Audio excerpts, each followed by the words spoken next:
क्या नेपाल में घुसकर बैठे हैं उमेश पाल के गुनाहगार? पुलिस की पकड़ से बाहर है अतीक का बेटा असद। बाकी 3 आरोपी देश के किस शहर में लिए हुए हैं पनाह? यूपी पुलिस का जारी है खोजी अभियान।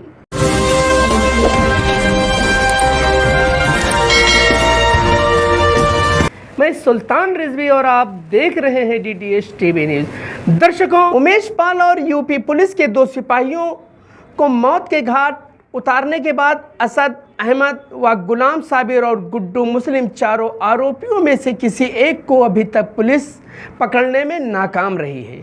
वहीं सीएम योगी ने जिन गुनाहगारों को मिट्टी में मिलाने का जो दावा किया था वो किसी हद तक पूरी होती नजर आ रही है। यानी गुनाहगार भले ही अभी तक मिट्टी में नहीं मिले हैं, लेकिन उनके बेशकीमती इमारतों पर लगातार बुलडोज़र चल रहे हैं और उन्हें मिट्टी में मिलाया जा रहा है। वहीं मुख्य हमलावर आखिर कहां छिपकर बैठे हैं कि अभी तक यूपी पुलिस उनके तक नहीं पहुंच पाई है। उधर यूपी पुलिस को शक है कि हमलावरों को छिपाने में अतीक अहमद के साथ साथ माफिया डॉन मुख्तार अंसारी की भी तरफ से मदद की जा रही है। यूपी पुलिस के आला अधिकारियों को जिन मददगारों के नंबर मिले हैं उनके कॉल डिटेल खंगाले जा रहे हैं। पुलिस को शक इस बात पर और गहराता जा रहा है कि अतीक अहमद का बेटा असद बहराइच के रास्ते नेपाल में जाकर छिपा है। वहीं बाकी 3 शूटर गुलाम मोहम्मद साबिर और गुड्डू मुस्लिम यूपी के ही किसी शहर में छिपे बैठे हैं। पुलिस इसी आधार पर नेपाल से सटे जिलों में छापेमारी कर रही है। बता दें कि हमलावरों ने पूरी प्लानिंग के बाद इस जघन्य वारदात को अंजाम दिया। डिटेल और सीसीटीवी फुटेज खंगालने के बाद ये साफ हुआ कि घटना के बाद आरोपियों के फरार होने में 2 फॉर्च्यूनर और 1 क्रेटा और 1 जैस कार का इस्तेमाल हुआ था। इन 4 वाहनों से अपराध को अंजाम देने के बाद बदमाश अलग अलग दिशाओं में फरार हुए थे। इस सभी गाड़ियों पर अलग अलग फर्जी नंबर प्लेट लगी हुई थी, बल्कि एक फॉर्च्यूनर कार में तो एक लोडिंग गाड़ी की फर्जी नंबर लगाया गया था और उसी से शूटर फरार हुए थे। पहले से ही ये तय था कि कौन किस गाड़ी में बैठकर भागेगा। एक तरफ लगातार घरों पर बुलडोज़र चल रहा है, एक आरोपी का इनकाउंटर हुआ, एक सदाकत को पकड़ा गया है।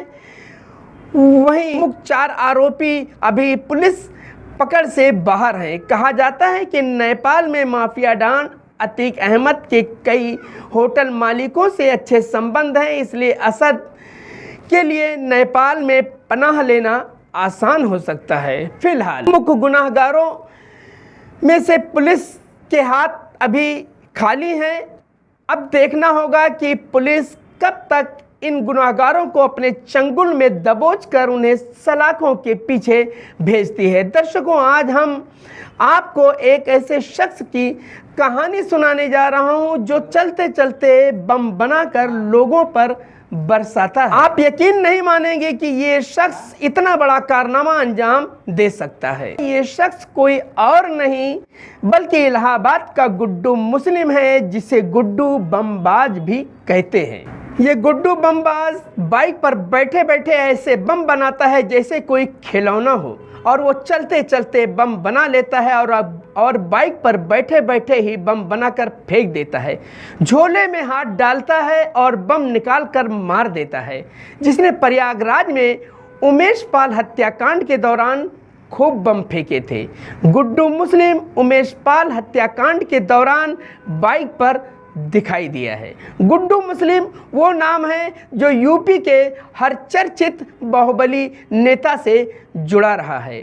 आप चाहे जिस बाहुबली का नाम ले लीजिए, बाहुबली धनंजय सिंह हो या अभय सिंह हो या श्री प्रकाश शुक्ला हो या फिर अतीक अहमद, इन सभी नामों में एक ही चीज़ कॉमन है, वो है गुड्डू मुस्लिम। इस गुड्डू मुस्लिम की पैदाइश इलाहाबाद की है। स्कूली दिनों से ही ये रंगबाज बन गया था। इसके कदम स्कूल से ही ज़्यादा बाहर गुंडागर्दी में जमे रहते थे। लूटपाट करने से लेकर रंगदारी में भी इसके पैर चुके थे। घर वालों को समझ में आ गया कि अगर इसे सुधारना है तो इलाहाबाद से कहीं दूर भेजना होगा, इसलिए उसे लखनऊ भेज दिया गया। सोचा वहीं पर वो पढ़ाई कर लेगा, बदमाशी छोड़ देगा, लेकिन अब वो यूपी की राजधानी लखनऊ पहुंच गया था और गुंडागर्दी में इलाहाबाद से भी आगे बढ़ गया। लखनऊ यूनिवर्सिटी में पढ़ाई के दौरान ही उसकी मुलाकात यूपी के दो बाहुबली नेता अभय सिंह और धनंजय सिंह से हो गई। ये दोनों बाहुबली धनंजय और अभय आपस में दोस्त थे। चूंकि गुड्डू भी बदमाशी और रंगबाजी का पुराना खिलाड़ी था, इसलिए इनसे जल्दी ही दोस्ती गहरी हो गई। उसी समय धनंजय सिंह पर एक टीचर की हत्या का केस चल रहा था। इस केस में गुड्डू का नाम भी जुड़ा, लेकिन सबूत नहीं मिल पाया। अब इसमें भले सबूत नहीं मिला हो, लेकिन इस बात का प्रूफ मिल गया था कि गुड्डू अब दोनों बाहुबलियों का खास आदमी बन चुका है। कल तक रंगदारी और लूटपाट करने वाला गुड्डू मुस्लिम अब मर्डर भी करने लगा था। इस पर मर्डर के दो केस चलने लगे थे। एक केस तो संतोष सिंह के मर्डर का था, जिसकी धनंजय सिंह से खटपट हो गई थी। फिर इसी गुड्डू मुस्लिम ने उसी संतोष की गाड़ी में बैठकर पीने की कोल्ड ड्रिंक दी। उसे पीते ही संतोष की कुछ देर बाद मौत हो गई, क्योंकि उस कोल्ड ड्रिंक में जहर मिला हुआ था। ऐसे और भी ना जाने कितने कत्ल इसी गुड्डू के नाम पर जुड़ते गए। बम फेंकते हुए गुड्डू मुस्लिम श्री प्रकाश शुक्ला का खास आदमी बन गया था। गुड्डू मुस्लिम कहते हैं कि एक समय एक ऐसा आया जब ये गुड्डू बमबाज यूपी के डॉन श्री प्रकाश शुक्ला का खास बन गया। फिर तो गुड्डू ने श्री प्रकाश शुक्ला को ही अपना गुरु मान लिया। छोटी वारदात से लेकर बड़े वारदात सभी में गुड्डू का ही नाम आने लगा।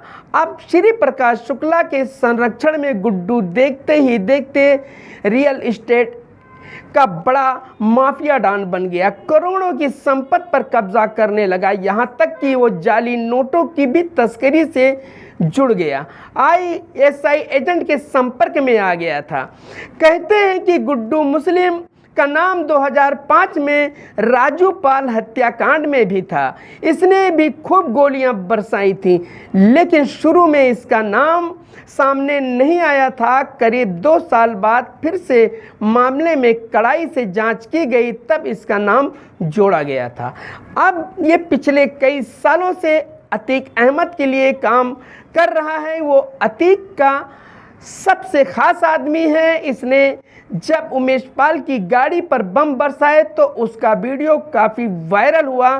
गुड्डू ने घर के बाहर और गली में भी बम फेंके। जिस तरह से वो झोले से बम निकालकर फेंक रहा था, उसे सोशल मीडिया पर खूब वायरल किया गया।